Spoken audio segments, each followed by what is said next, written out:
Hello everyone, नमस्कार दोस्तों। मैं शिवाजी ऑनलाइन सारथी के यूट्यूब प्लेटफॉर्म पर आपका स्वागत करता हूं। इस डिजिटल की दुनिया में हम ऑनलाइन सारथी के माध्यम से मैथ्स पढ़ रहे हैं और इसमें सारी चीज़ें हमने सीखी हैं। अब हमारा जो रेशियो और प्रोपोर्शन का पार्ट है वो आज तीसरा सेशन है और इस तीसरे सेशन में हम ये सीखने वाले हैं कि भाई आगे के जो लेवल है वो कैसे काम कर रहा है। हमने इससे पहले और पढ़े हैं चीज़ें, बेसिक चीज़ों से सीखा है, अलग से सीखा है, लेकिन अपना बेसिक क्यों ज़रूरी है उसका भी कारण बताया था मैंने। और आज हम देखेंगे इसका नेक्स्ट जो चीज़ है। उसके बाद हम समानुपात पे आएंगे, प्रपोर्शन पे आएंगे, अनुपात के बारे में सीख लेते हैं और अगली क्लास में हम समानुपात पे सीखेंगे ना। और उसके बाद हम आगे मिश्रण पे बात करेंगे। तो देखिएगा ये क्वेश्चन क्या कह रहा है। क्वेश्चन कह रहा है कि ए बी एवं सी की आय का अनुपात दे रखा है। तीनों की इनकम यानी इनकम का अनुपात है, आय का अनुपात है। तो हम देख लेते हैं कि ए अनुपात बी अनुपात सी ये किसका है, आय का अनुपात है, जो कितना है 8:7:5 है।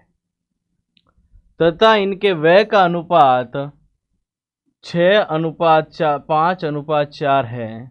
यदि सी अपनी आय 30,000 रुपये में से 20% का बचत करता है तो ए एवं बी की सम्मिलित बचत बतानी है। इन दोनों की सेविंग बतानी है। देखो कोई ना कोई आय है, उसमें से व्यय करेंगे, जो खर्चा करेंगे, और उसके बाद में जो हमारे पास जेब में बचता है उसे बचत कहते हैं, सेविंग कहते हैं।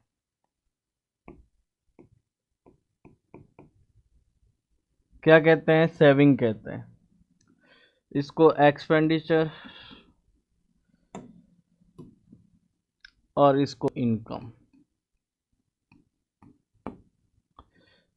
ठीक है दोस्तों, तो इस प्रकार से हम इस पे बात करेंगे। लेकिन इससे पहले मोटा मोटी बात क्या कह रहे हैं कि इस वाले व्यय को बाद में पहले एक बार भूल जाते हैं, थोड़ी देर में देखते हैं इसको कैसे होगा। लेकिन यहाँ देखिएगा, ये कह रहा है कि जो सी की आय है वो अपन ने 5 ली है, वो 30,000 है। कितनी है?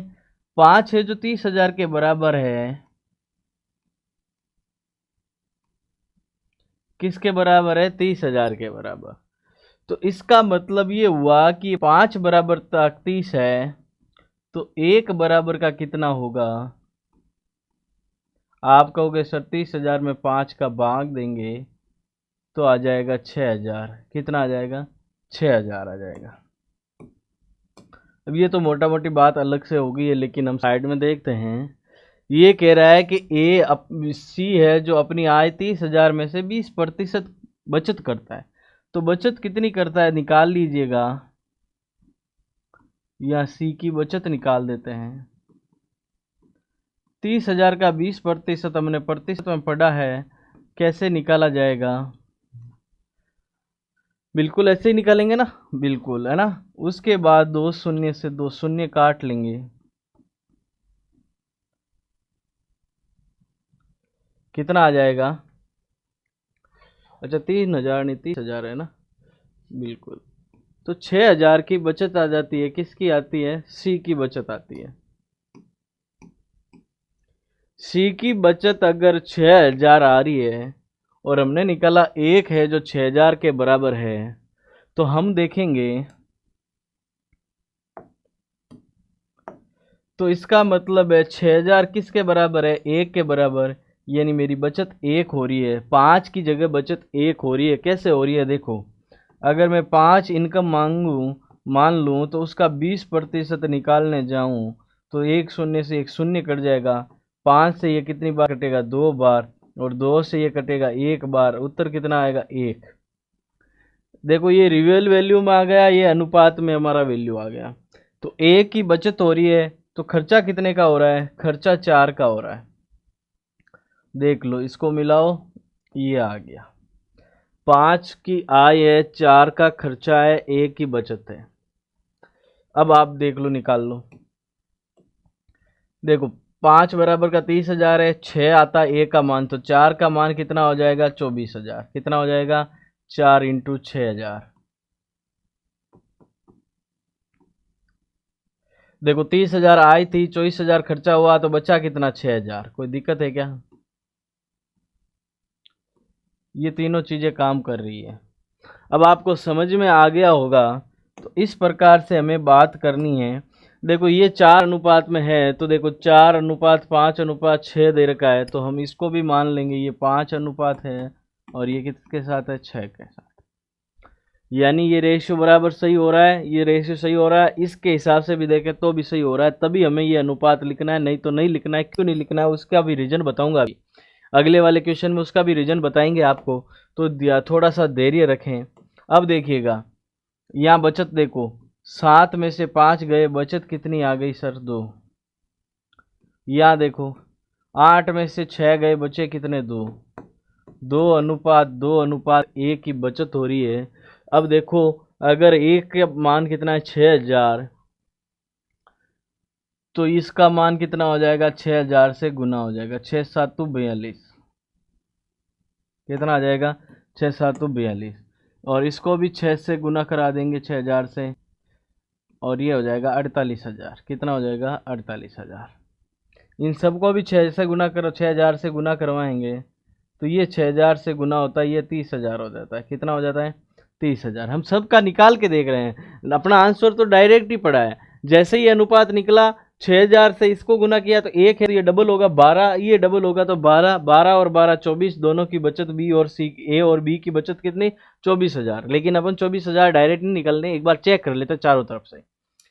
देखो ये 42,000, ये 30,000, तो बाकी बचा कितना है, बचा है 12,000। बच गया 12,000। चलो और इसको भी 6 से गुना करो, 6,000 से गुना करवा देते हैं, तो ये आ जाता है 36,000। कितना आ जाता है 36,000। 48,000 में से 36,000 निकालते हो तो फिर 12,000 आ जाता है। और ये 12,000 और ये 12,000, इन दोनों को मिला के ए और बी की बचत आ जाती है, सम्मिलित रूप से 24,000 की बचत आ जाती है। कितनी आ जाती है, सम्मिलित रूप से 24,000 की बचत आ जाती है। इसके बारे में बात हो रही है। ठीक है दोस्तों, लेकिन हमें इतना नहीं करना है, इतना नहीं करना है तो क्या करना है, हमें क्या करना है, 8, 7 और 5 दे रखा है।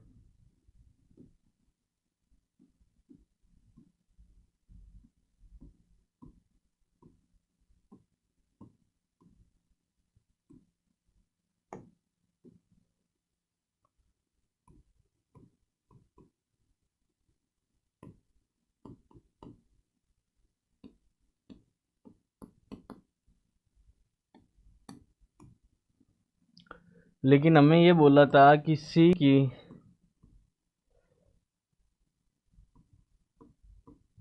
20% बचत है ना, तो सी की आय क्या है 5, आय क्या है 5, उसका 20% निकालने जाओ, प्रतिशत हटाओगे तो 100 से बाहर, और यहाँ से हम काट लेंगे तो ये 1 आ जाएगी। कितनी आ जाएगी 1 बचत आ जाएगी। ये बचत 1 कब आती है, जब 5 आय हो। कितनी हो 5, ये इनकम 5 है और बचत हमारे पास आ गई है 1। क्या आ गई है, बचत हमारे पास आ गई है 1। इसका मतलब देखो आय 5 है, बचत 1 है, बचत 1 है, तो इसका मतलब क्या है, खर्चा कितने का है 4 का। खर्चा कितने का है 4 का। तो इस प्रकार से हम देखेंगे तो हमारे पास ये अनुपात जो है 6:5:4, ये एकदम सही सिद्ध हो रहा है। इसका मतलब यहाँ 6 हो जाएगा और यहाँ 5 हो जाएगा, 4 तो है ही। हमने इधर से निकाला, ये अनुपात तो आपको दे रखा है, ये वाला अनुपात तो आपको दे रखा है।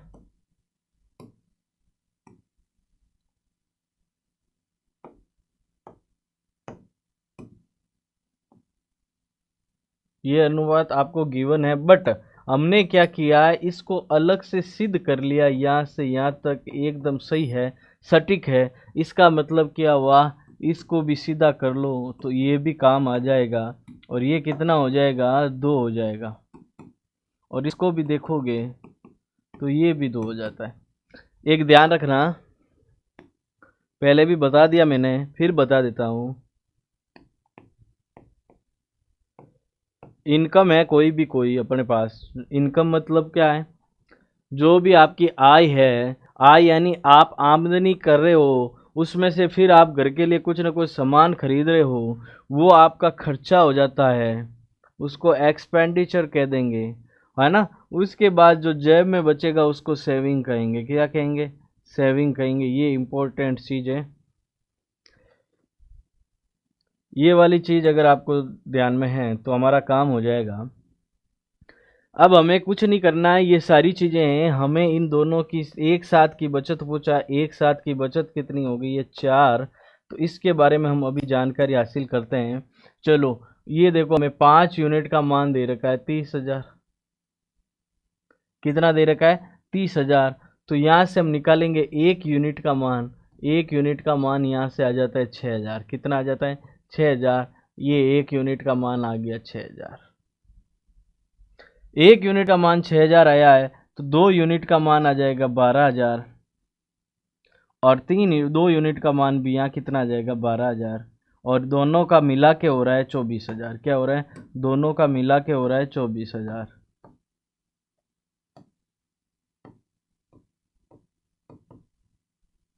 ये सेविंग है ए एंड बी की। ए एंड बी की क्या है? सेविंग है। बस इतनी सी बात है, उसके अलावा हमें कुछ नहीं। वो मैंने इसलिए पूरा बताया है कि हम ये ध्यान में रख सकते हैं कि इधर से भी घूमो तो भी आंसर है, इधर से भी घूमो, कैसे भी घूमोगे तो भी आंसर मिलता है ना। चलिएगा, क्वेश्चन को किस प्रकार से भी करो, काम हो जाता है। चलिएगा, नेक्स्ट देखिएगा। नेक्स्ट कह रहा है कि ए बी सी की आय का अनुपात 5:4:3 है।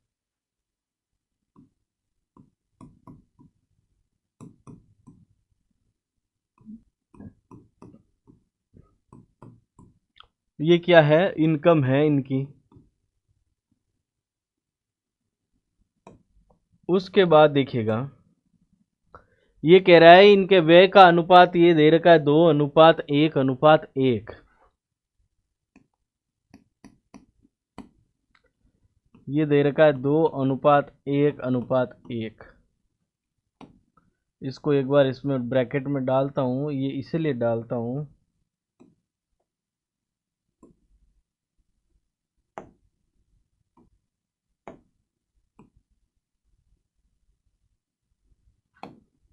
ठीक है। ये हमारा है। उसके बाद हमारे पास आ जाती है सेविंग।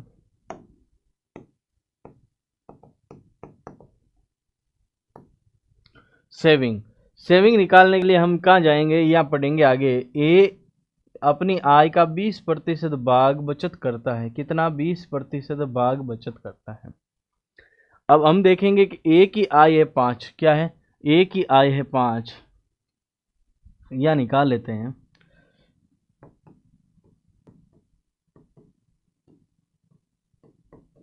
आय कितनी है? 5। और 5 का हमें निकालना 20%, यानी बट्टे में 100, बराबर में क्या आ जाएगा? 1 आ जाएगी बचत। क्या आ जाएगी? 1। अब हम बचत या अगर 1 रखते हैं, क्या रखते हैं? बचत 1। तो एक बार ये देखिएगा, यहाँ से यहाँ माइनस होने के बाद ये 1 आ रहा है कि 3 आ रहा है? 5 में से 2 गए, 3 आता है कि 1 आता है? कितना आता है? 3 आता है। लेकिन हमने तो निकाला बचत 1। बचत 1 तो निकला ही नहीं। निकला ही नहीं है तो निकलेगा कैसे? 5 में से क्या घटाएं कि ये 1 हो जाए? इसका मतलब इस पूरे को, ब्रैकेट को 2 से गुना करना है, और ये बन जाएगा 4:2:2। कितना बन जाएगा? 4:2:2। ये किसके साथ गुना करना है? ये इस ब्रैकेट को इसके साथ गणना करना है, और ये करते ही हमारे पास रिजल्ट क्या मिलेगा? 4:2:2। इसको दो गुना करना, अनुपात को क्यों करना है कि 5 में से मैं 4 घटाऊंगा, मेरे पास 1 आ जाएगा। तो अगर ये 1 आ गया 4 करने से, तो इसको भी डबल करो, और डबल करते ही हमारा काम हो गया। अब देखो, मैंने इसलिए पिछले वाले क्वेश्चन में बोला था ये कहाँ काम आएगा। अब देखो, इस 4 में से इस 2 को कम किया तो मेरे पास आया 2। इस 3 में से इस 2 को कम किया तो मेरे पास क्या आया? 1। और इस 5 में से इस 4 को कम किया तो मेरे पास रिजल्ट में क्या आया। अब आपको कोई संदेह नहीं होना चाहिए कि हमारे पास वास्तव में सेविंग का अनुपात आ गया। ये क्या आ गया, सेविंग का। ये पूछ रहा है ए बी एवं सी की बचत का अनुपात ज्ञात करो। ए बी और सी की बचत का अनुपात आ गया है, यही हमारा क्या है, आंसर है। यही हमारा क्या है, आंसर है। 1:2:1। ये मैंने इसलिए डबल किया है कि इसकी सेविंग 1 है तो खर्चा 4 का होना चाहिए। तो 4 का खर्चा कब होगा, जब 2 को। अब आप कहोगे सर 2 1 और 1 को इनको 4 2 2 क्यों किया। एक बात बताओ, 4:2:2 है। अगर मैं इसको और छोटा करूं, जब तक कटता जाए तब तक काटते जाना है। अनुपात का बात यही है कि जब तक कटता जाए काटा। तो इसको मैंने काटा, 2 का पहाड़ा 1 बार गया, इसमें भी 2 का 1 बार गया, यहाँ भी कितनी बार गया, 2 बार। तो ये 2:1:1 निकल के आया था। इसको वापस बढ़ा दो, कोई दिक्कत नहीं। 2 गुना कर लो, 3 गुना कर लो, 4 गुना कर लो, ये तो अपना बढ़ता जाएगा ना। जितना गुना करोगे वापस उतने गुना ही टूट जाएगा, तो कोई दिक्कत नहीं आएगी इसमें, है ना। इसलिए हमने वापस इसको 2 गुना किया था, कोई दूसरी दिक्कत नहीं है। ठीक है दोस्तों, चलिएगा नेक्स्ट देखिएगा। नेक्स्ट पे बात करते हैं। नेक्स्ट कह रहा है कि ए बी सी तथा डी में कुछ धन को इस प्रकार बांटा गया है कि A:B बराबर B:C बराबर C:D बराबर का 2:1 हो। अगर 6,000 रुपये बांटा गया हो तो ए का हिस्सा ज्ञात करना है। ओहो, इतनी रामायण करके फिर ए का हिस्सा पूछ रहा है। चलो, कुछ पूछ रहा है तो कुछ खास होगा। आज कुछ खास है तो अभी सीखते हैं। इसको सीखने का तरीका ध्यान रखना, बड़ा अच्छा है ना। बड़ा यूनिक तरीका है इसको सीखने के। अलग अलग तरीकों से आप सीख सकते हो, इसको कर सकते हो ना। दो तरीके बता देता हूँ आपको, दोनों में से जो अच्छा लगे काम में ले लेना, है ना। देखिएगा, इसको पहले तो क्या है कि A:B:C:D में बांटना है। तो उसको बांटने के लिए हम देखो लिखते हैं ए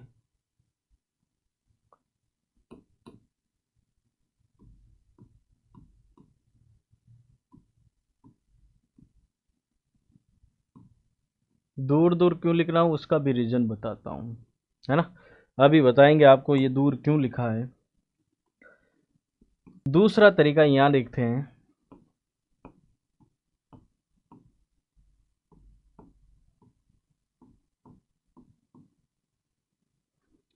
दोनों में अनुपात लिखे हमने, ठीक है दोस्तों।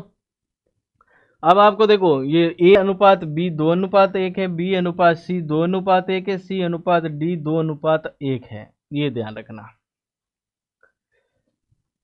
देखो यहाँ A:B यानी ये दे रखा है 2:1। क्या दे रखा है, 2:1। ये तरीका यूनिक अलग से सिखाएंगे आपको, पहले ये बता देता है ना। देखो ये 2:1 दे रखा है। फिर B:C की बात करें तो भी 2:1 दे रखा है। तो ये लौसत 2:1 दे रखा है। फिर C और D की बात करें वो भी 2:1 है। ये C रहा और ये D रहा, 2:1 है। A:B 2:1 है, B:C 2:1 है, C:D 2:1 है। अब क्या होता है, किसी का भी घर बना हुआ हो, पास में कोई खाली जगह पड़ी हो, जिसका घर पास में वही कब्जा करेगा। तो ये देखो, एक के सामने की खाली जगह है तो ए यहाँ कब्जा कर लेगा। एक है ना, एक अपना कब्जा कर लेगा। ये कर लिया इसने कब्जा। अब ये एक के आगे खाली पड़ी है तो ये एक कब्जा कर लेगा। ये 2 के आगे पड़ी है तो यहाँ 2 कब्जा कर लेगा। फिर देखेंगे कि इसके आगे, ये 2 के आगे खाली पड़ी है तो ये 2 कब्जा कर लेगा। ये 2 ने कब्जा कर लिया। इसके बाद इसको सॉल्व कर लो, इनको गुणा करते जाओ और आंसर लिखते जाओ। 2 दूनी कितना 4, 4 दूनी कितना हुआ 8, 2 और 2 दूनी कितना हुआ 4, 1 2 और 2 दूनी सॉरी 2, और ये गुना करोगे तो 1। 8:4:2:1 हुआ है ये अनुपात। क्या हुआ दोस्तों, ये सबका लिखा फिर गुना करवाया, ये आंसर इसका आता है अनुपात।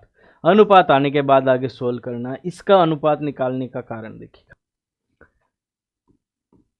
इसको यहां लिखो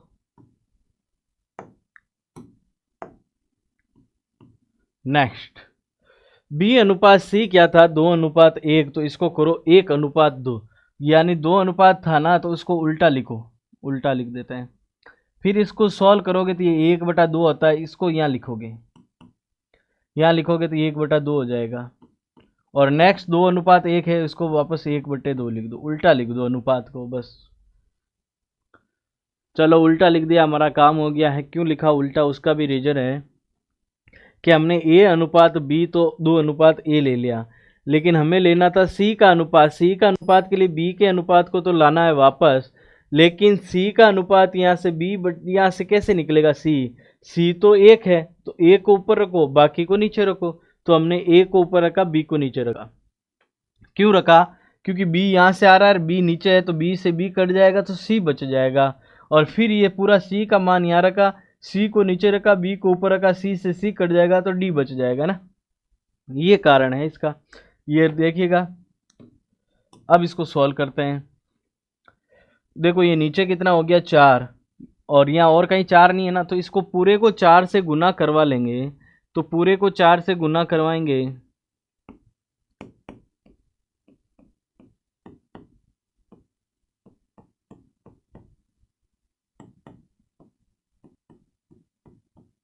ये हमारा अनुपात आ गया 8:4:2:1। क्या आ गया? 4 अनुपात। कैसे? देखो ये करने की ज़रूरत भी नहीं है, इसको पता है कि इन दोनों का गुना 4 आ रहा है, तो 4 बटे में रखना नहीं है, 4 से गुना पूरी को करवा लेते हैं। तो 4 दूनी 8, 4 एकम 4, ये 2 बटे में, तो 4 से गुना करते ही आधा हो जाएगा 2, और ये 4 से 4 कट ही जाएगा तो 1 बच जाएगा। ये हमारे पास अनुपात आ जाएगा। ये अनुपात आ गया है। तो अब आपको पूछा क्या है कि टोटल कितने रुपए हैं? 6,000 को बांटा है, ए का हिस्सा कितना है? देखो 8 और 4 12, 12 और 2 14 और 1 15, 12 2 14 और 1 15 हो गया। 15 बराबर कितना है? 6,000। यानी ये जो 6,000 है वो 15 के बराबर है। और आपको ए का हिस्सा पूछा है 8 का, तो यहाँ से काटोगे 400 बार कटेगा, 8 चौक 32, 3,200 रुपये। 3,200 रुपये ए का हिस्सा है, बाकी का हिस्सा अलग है ना। जिसका भी हिस्सा पूछा जाए निकाल लोगे। ये कितना? 15 चौका 60, 4 40, 800 बार, 8 चौक 32, ए का हिस्सा आ जाएगा।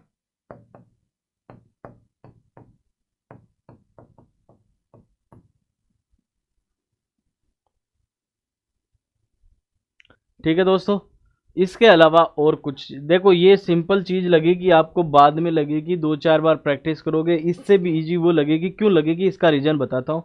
अगर ये एक तक अनुपात दे देता तो फिर एक लाइन और बनती, फिर गुना करना पड़ता।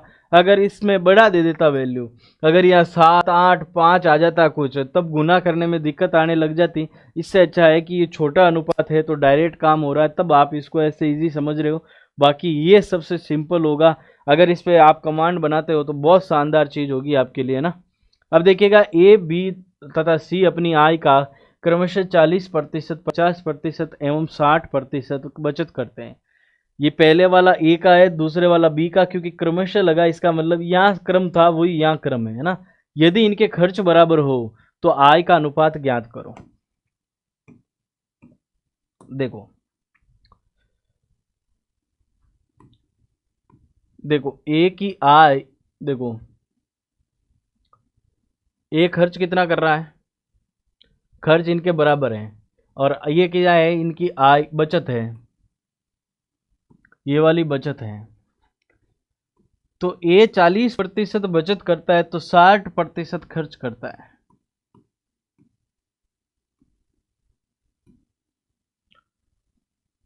और बी अगर 50% बचत करता है तो 50% खर्च करता है। और सी अगर 60% बचत करता है तो 40% खर्च करता है। इसमें कोई दो राय नहीं है।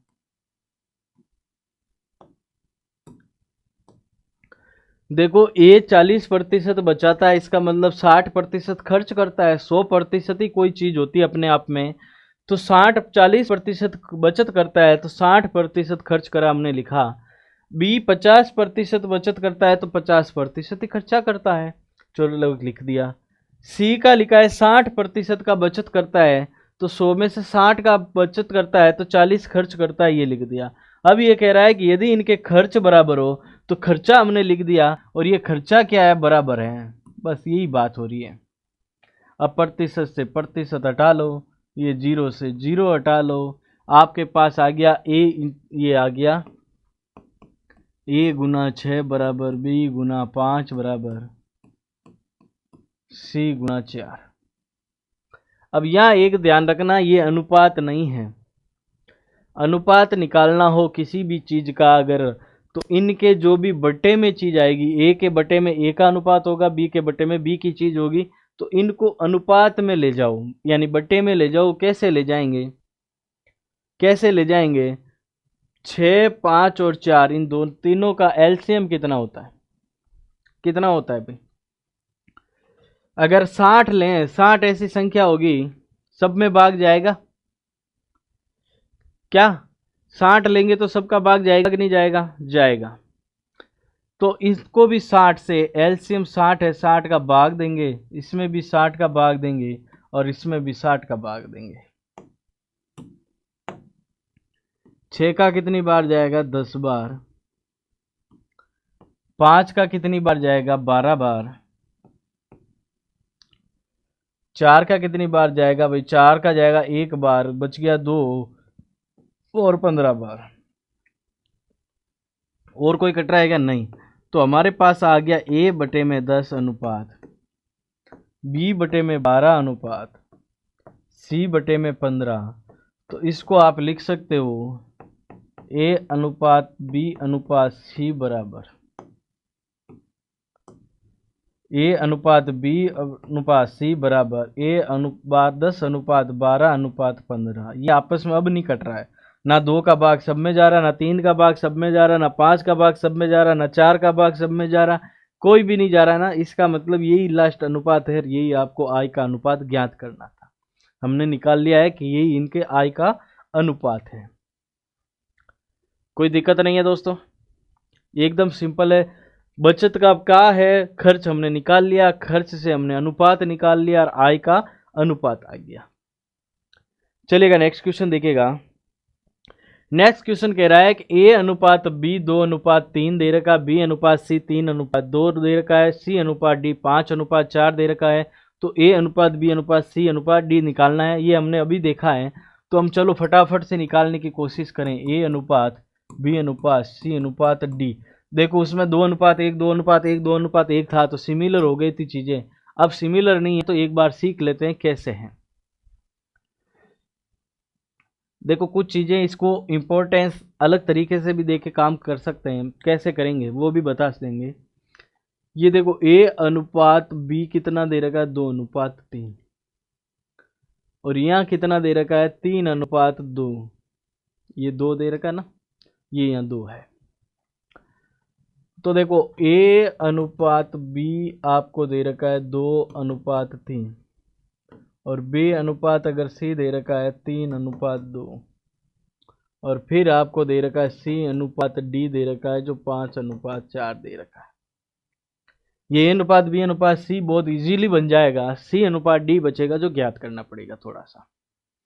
चलो हम उसको छोड़ें। देखो 2 अनुपात 3 दे रखा है, मैंने बोला इसको ले जाओ सीधा का सीधा। क्या ले जाओ? इसको ले जाओ सीधा का सीधा, ये 3 ले गए। आगे का अनुपात क्या दे रखा है उसको करो उल्टा। आगे का अनुपात क्या दे रखा है? 3 अनुपात 2, इसको उल्टा करो, 2 बट्टे में 3 हो जाएगा, ये 2 बट्टे में 3 हो गया।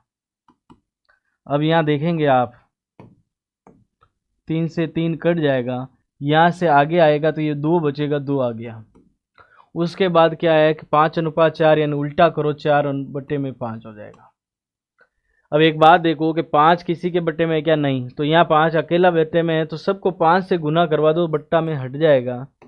चलो 5 से गुना करवा देते हैं इसको। अगर पूरे को 5 से गुना करवाते हैं इसको, तो ये इसके साथ होगा तो 10, ये इसके साथ जाएगा तो हो जाएगा 15, ये इसके साथ जाएगा तो हो जाएगा 10 और ये 5 से 5 कट जाएगा, 4 दूनी कितना हो जाएगा? 8। ये हमारा क्या आ गया, अनुपात आ गया। बहुत सिंपल चीज़ है, बहुत सिंपल है। आप सीखना चाहो तो बहुत इजी है। इसको 2 4 5 बार प्रैक्टिस करोगे, ऐसे क्वेश्चन 10 या क्वेश्चन ले लो, उस पर प्रैक्टिस करो, ये फटाफट से आंसर आ जाएगा, है ना दोस्तों। ठीक है। दूसरा तरीका देखो, दो तरीका, दूसरा देखो, अगर बी का अनुपात दोनों में सेम है तो ए अनुपात बी अनुपात सी इजीली निकल जाएगा। ए अनुपात बी अनुपात सी कैसे निकला, 2:3:2 निकल गया। कैसे निकला, ए अनुपात बी, बी देखो दोनों 3 है तो 3 ही रख दिया, और सी 2 आ गया। लेकिन अब आपको कह रहा है डी निकालो। डी निकालो तो डी के लिए क्या है, सी को ले जाओ आगे, सी को ले गए आगे। लेकिन ये अनुपात दे रखा है 5:4, तो इसको 4/5 करो। अब इस पूरे को 5 से गुना करो, इसको पूरे से वापस 5 को गुना करोगे तो ये वापस क्या बनता है, 5×2 = 10, 5×3 = 15, 5×2 = 10 और 4×2 = 8, 5 से 5 तो कट ही जाएगा। ये फिर इस प्रकार से भी आंसर आ सकता है, क्योंकि देखो मैंने क्या बोला है, अगर बी को आगे ले जाते हो तो बी को बट्टे में रखो, सी को आगे ले जाते हो तो सी को बट्टे में रखो, कोई दिक्कत नहीं। अब देखो कहाँ से, जैसे ही हमने बी को आगे लेके आए 3, तो बी इसमें कौन सा है, इस अनुपात में बी कौन सा है, 3, तो 3 को मैंने नीचे रखा और सी को ऊपर रखा, क्योंकि सी मुझे ज्ञात करना है। इस पूरे को सॉल्व किया, मेरा 2 आया, सी को मैं यहाँ लेके आया 2, तो अब सी का अनुपात नीचे होना चाहिए ना, सी को सी से काटना, डी बच जाएगा। या सी किया है 5, तो 5 को मैंने नीचे रखा, डी को ऊपर रखा, डी ज्ञात करना है। इस प्रकार से हमारा आंसर आ गया। क्या आंसर आया है, अनुपात आ गया आपके पास ये। ठीक है, इससे भी आ गया ये। अब तीसरा क्या बचा है, उसको तरीके से भी देख लेते हैं एक बार। ए अनुपात बी अनुपात सी अनुपात डी, ये था 2:3, ये था 3:2 और ये था 5:4। यही था दोस्तों। इसके आगे कोई नहीं तो ये खुद आ जाएगा, इसके आगे कोई नहीं तो 2 आ जाएगा, इसके आगे कोई नहीं तो ये 3 खुद आ जाएगा, इसके आगे कोई नहीं तो ये 5 आ जाएगा। कितना होता है, 3×2 = 6 और 6×5 कितना होता है, 30। कितना हो जाता है, 30। 3×3 = 9, 9×5 कितना हो जाता है, 45। 6 6×5 कितना होता है, वापस 30। 6 6×4 कितना होता है, 24। बड़ा आ गया तो अब फिर कटेगा, कटने वाली चीज होगी ये, तो फिर काटो। किससे कट सकता है, 3 से कट सकता है, तो 3 से ये कटता है, 3 से 10 बार कट जाएगा, 3 से 15 बार कट जाएगा, 3 से वापस 10 बार कट जाएगा, 3 से कट जाएगा 8 बार, ये वापस ही आ जाएगा। तो इससे अच्छा है कि आप ये करो, एक लाइन और दूसरी लाइन में आंसर आ रहा है, कोई दिक्कत है क्या, इसमें 3 लाइन तो ये 4 लाइन, ये 5 लाइन में आंसर आ रहा है। इससे अच्छा ये है कि आपका सिर्फ और सिर्फ सेकंड लाइन में आंसर आ रहा है। सबसे सिंपल चीज़ होगी और बहुत स्वीट होगी, आप इसको सीखोगे तो बहुत ईजी लगेगी, है ना।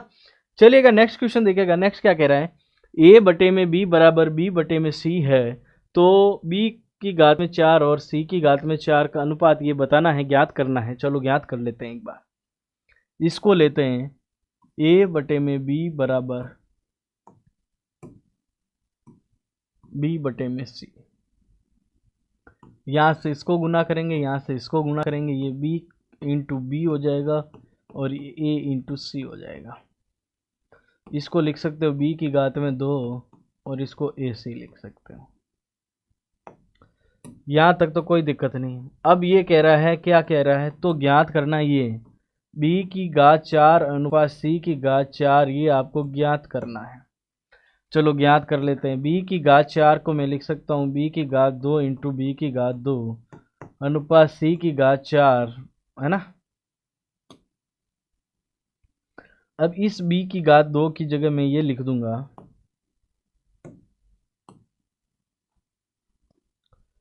क्या हो जाएगा, b की घात 2 की जगह मैं लिख दूंगा ए सी और इसकी भी जगह लिख दूंगा ए सी, अनुपात हो जाएगा c की पावर में 4।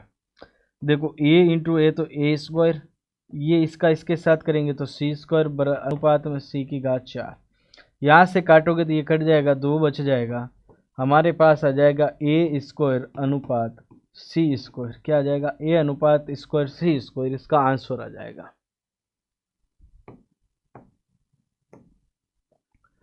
क्योंकि ये वाली वैल्यू दे के इसको सॉल्व करके इसमें डालना है, इसको डाल के सॉल्व कर लेना है, ये आंसर आ जाएगा। बहुत सिंपल है, इसमें कोई आपको ध्यान रखने की ज़रूरत नहीं है, बहुत सिंपल चीज़ है ना। चलो अब हमें इसमें भाई भतीजेवाद में आ जाते हैं। क्या कहता है, किसी व्यक्ति ने कुछ धन अपने 3 बेटे, 2 बेटियों और 3 भतीजों के बीच बांटा है। यदि प्रत्येक बेटा, बेटी एवं भतीजे को मिलने वाले धन का अनुपात कितना है, 4:3:2 है, तो कुल 12,000 रुपये बांटने पर प्रत्येक बेटे को कितना हिस्सा मिलेगा वो बताना है। चलिए भाई, सन की बात हुई, फिर डॉटर की बात हुई और फिर नेफ्यूज की बात हुई, ये तीनों की बात हो रही है। चलो करें। और इनको क्या मिल रहा है, इनको मिल रहा है 4:3:2 में। धन कितने अनुपात में मिल रहा है, 4:3:2 में। ये प्रत्येक को मिलता है, ये प्रत्येक को मिलता है। ये एक बेटे को ये मिलता है, एक बेटी को ये मिलता है, एक भतीजे को ये मिलता है। इतनी चीज हमें पता है। अब देखो कि ये देखो कुछ भी नहीं है इनके साथ, तो एक्स कर लो, ये इसके धन हो गया। लेकिन उसके अलावा बेटे कितने हैं भाई, बेटे हैं 3, बेटियां कितनी हैं 2, भतीजे कितने हैं 3। तो टोटल तीनों बेटे कितने पैसे लेंगे भाई, 4×3=12 ले लेंगे।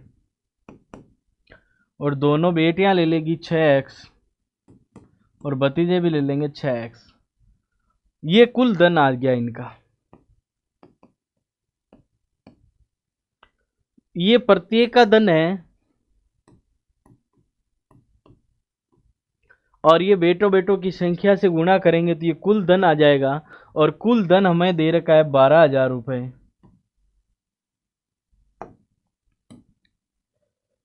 क्या दे रखा, इसको और इसको मिला के ये 12,000, यानी ये 12×2 कितना हुआ, 24,000। इसके साथ लिखूंगा तो आप इसको मान लोगे, तो ये टोटल हो जाता है 24x, जो किसके बराबर है, 12,000 के बराबर। यहां से x का मान निकाल लेंगे, x का मान निकालेंगे तो ये कितना आ जाएगा, 500। x का मान निकाल लेंगे तो यहां से आ जाएगा 500। अब हमारे पास क्या, प्रत्येक बेटे की बात हो रही है, किसकी हो रही है, प्रत्येक बेटे की बात हो रही है। तो प्रत्येक बेटे का देखो,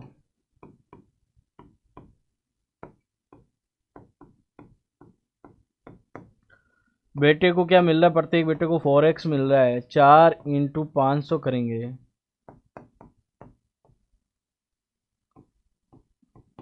2,000 रुपये आंसर आ जाएगा आपको।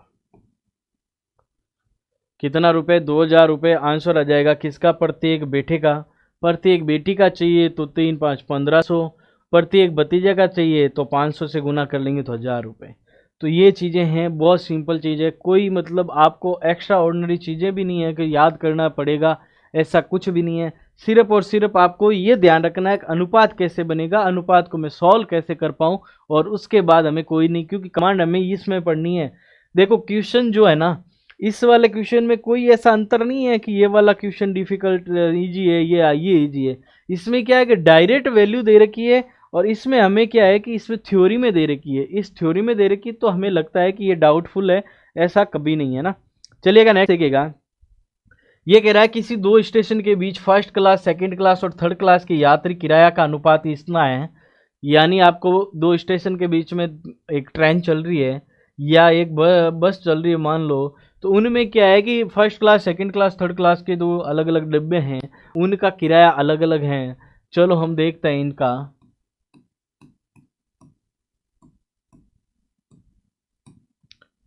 ये तीनों क्लास है, इनका किराया है, उसका अनुपात दे रखा है। कितना दे रखा है, 8:3:1।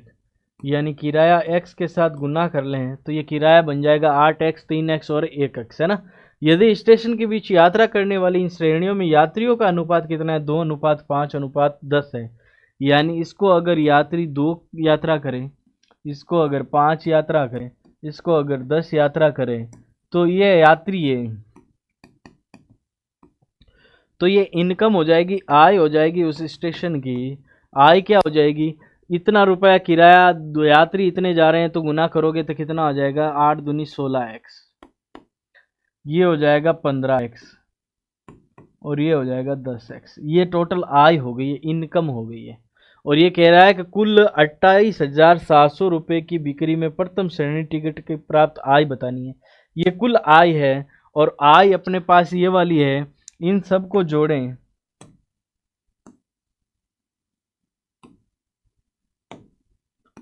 इन अकर सबको जोड़ें तो हमारे पास क्या बन जाता है,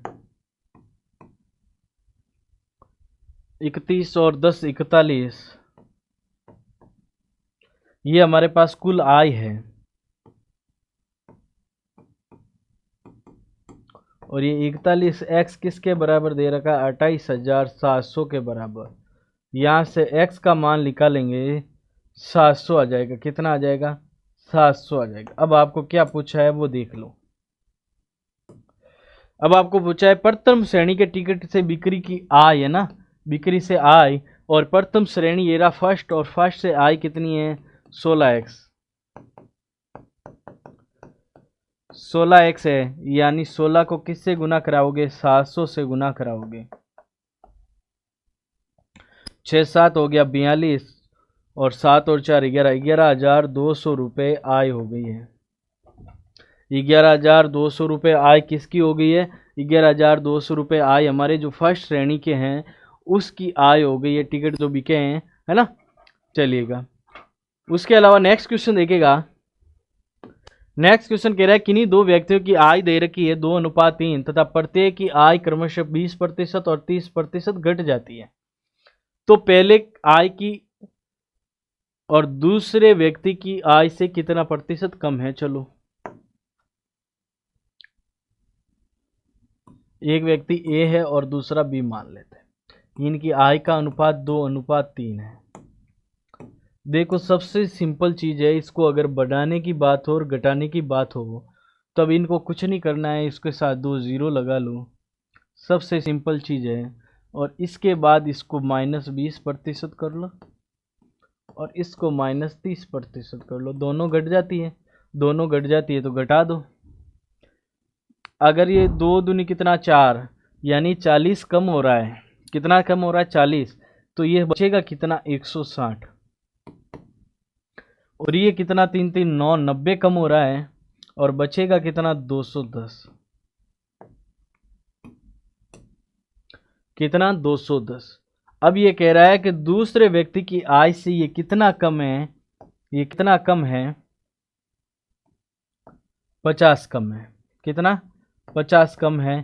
तो 50 कम है, किससे कम है सर, दूसरे वाले से। दूसरा कितना, 210 इंटू क्या करोगे, 100, क्योंकि प्रतिशत बनाना है तो 100% से गुना करना ही पड़ेगा। एक शून्य से एक शून्य काट लो, ये होगा 500/21% कम। एक तो ये चीज, अगर ये नहीं हो रहा है फिर भाग दो, तो कितना हो जाएगा, 21 दूना 42, बचा कितना, 8 80, 21 3 63, बचा कितना, पूरा भाग जाएगा नहीं,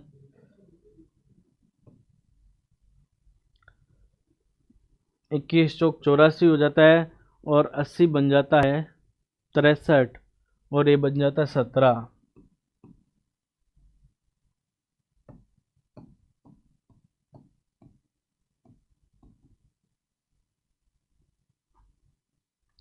कितना हो जाता है, 23 से ही 17/21% कम होगा, किससे, बी से, ए वाला। और नहीं तो यहाँ तक एग्जाम में दे रखा तो यहाँ तक, नहीं तो आगे भाग देना है तो भाग दे सकते हैं। ठीक है दोस्तों, क्योंकि ये 0 0 इसलिए लेना है क्योंकि हमें ना इसका 2 का अगर 20% निकालने जाए तो पॉइंटों में जाएगा, पॉइंट में नहीं जाना। इससे पहले ही हमने क्या कि 2 शून्य लगा दिए, इससे हमारा काम इजी हो गया। अब कह रहा है कि हीरा की कीमत है उसके बार के वर्ग का समानुपाती होता है। हीरा की कीमत है उसके बार के समानुपाती होता है यदि 10 ग्राम का हीरा है ना, 10 ग्राम का हीरा, पहले आगे की बात बाद में देखेंगे। तो 10 ग्राम का हीरा है, बार के वर्ग के समानुपाती होता है, ये चीज कह रहा है। हीरे की कीमत है जो बार के वर्ग के समानुपाती होती है, इस चीज़ के बारे में बात हो रही है। चलो इस चीज़ के बारे में बात हो रही है। हीरा कितने ग्राम का है? 10 ग्राम का। और अगर इसका स्क्वायर करेंगे और वो समानुपाती इसके कीमत के हो जाएगा, किसके? इसके कीमत का। ये कितना हो जाता है? 10। समानुपाती हटाते हैं तो इसके साथ कुछ भी मान लेते हैं, x मान लेते हैं, बराबर ये इसकी कीमत हो जाती है। ये हमें तो दे रखा है। अब ये कह रहा है इस हीरे को इस अनुपात में तोड़ दिया, 1:2:3 में तोड़ दिया, 2 में तोड़ दिया, तो ये कितना हो जाता है? 1:2:2। ये टोटल 5 यूनिट हो जाता है, जो किसके बराबर है? 10 ग्राम के। तो 1 यूनिट किसके बराबर आ जाता है? 2 ग्राम के। तो ये हो गया 2 ग्राम, ये हो गया 4 ग्राम,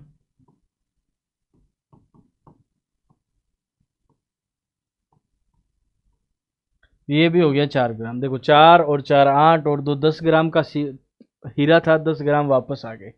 अब ये भी इनका बार है, इनके बार के वर्ग के समानुपाती है, तो इसको करोगे तो 2 दूनी कितना हो जाएगा? 2 का स्क्वायर एक्स, ये हो जाएगा 4 का स्क्वायर एक्स, और ये भी हो जाएगा 4 का स्क्वायर और एक्स कर लेंगे इसके साथ में ना। ये कितना हो जाएगा? 4x, ये हो जाएगा 16x, ये भी हो जाएगा 16x। अगर इन सबको जोड़ें तो ये आ जाता है 36। कितना? 36x। और हमने निकाला है 100x। एक्चुअल में हीरा 10 ग्राम का था, उसका वर्ग किया तो हमारे पास 100x आया, और इनको टुकड़े करके अगर इनका स्क्वायर करते हैं तो ये आया 36x। इसका मतलब देखो हमें वास्तु में नुकसान हुआ है। अगर मैं एक साथ हीरे को बेचता तो मेरे पास 100x की मतलब कीमत होती, और मैंने अगर इसमें बेचा है तो मेरे पास घाटा हुआ। कितने का घाटा हुआ? ये 64x का हानि हुआ मुझे। और ये हानि किसके बराबर दे रखा है? 51,200 रुपये का नुकसान हुआ है, हमने निकाला इतना हुआ है। ये किसके बराबर है? 51,200 रुपये के बराबर। यहाँ से x का मान आ जाएगा, हीरे की, पूरे हीरे की कीमत का ज्ञात करना है। पूरे हीरे की कीमत क्या है? 100। तो यहाँ से मैं 100x का मान ज्ञात कर लूँ, कितना आ जाएगा? 51,200 बटे में 64 इंटू 100।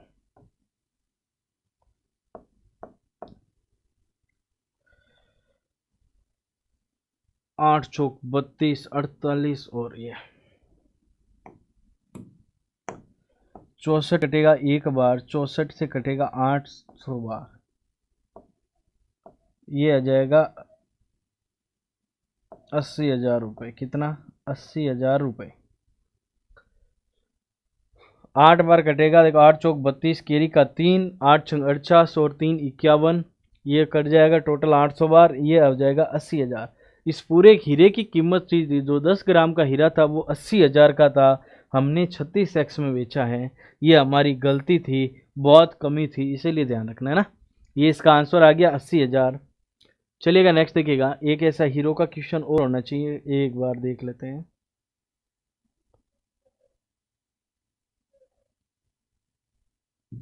चलो ये पहले साथ में ही कर लेते हैं।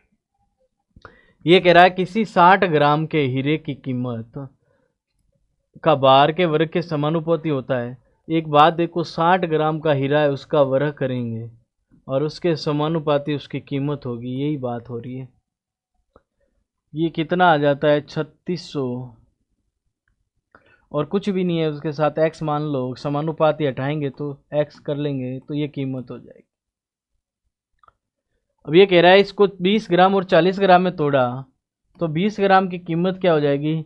20 का स्क्वायर और x समानुपाती हटा देंगे, और इसका करेंगे तो ये 40 का स्क्वायर उसके साथ x,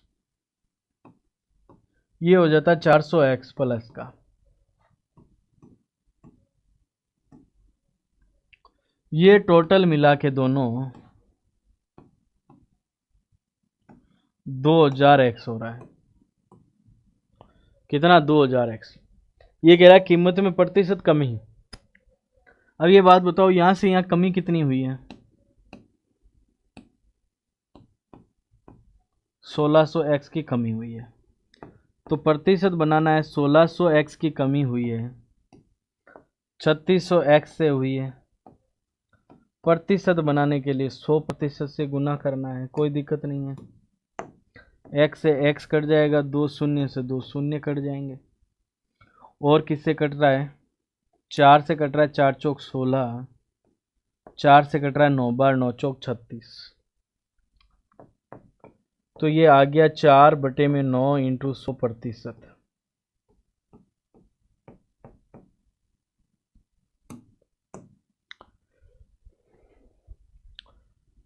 तो यहां से करेंगे तो ये आ जाएगा 44/9%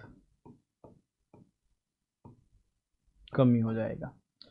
44/9%। क्यों? देखो 1/9 का हमने टेबल में पहले पढ़ा था कि 11/1/9% होता है। 4 से गुना करते 44/4/9% की कमी हो जाएगी। ये चीजें हमने सीख ली है।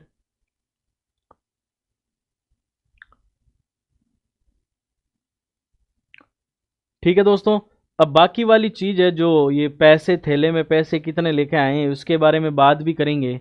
ये नेक्स्ट वाली क्लास में बात करेंगे, उसके बाद हम समानुपात शुरू कर देंगे, है ना। चलिएगा, आज की क्लास को यहीं समाप्त करते हैं। आप क्लास के साथ बने रहें, इसके लिए भी आपका बहुत बहुत धन्यवाद।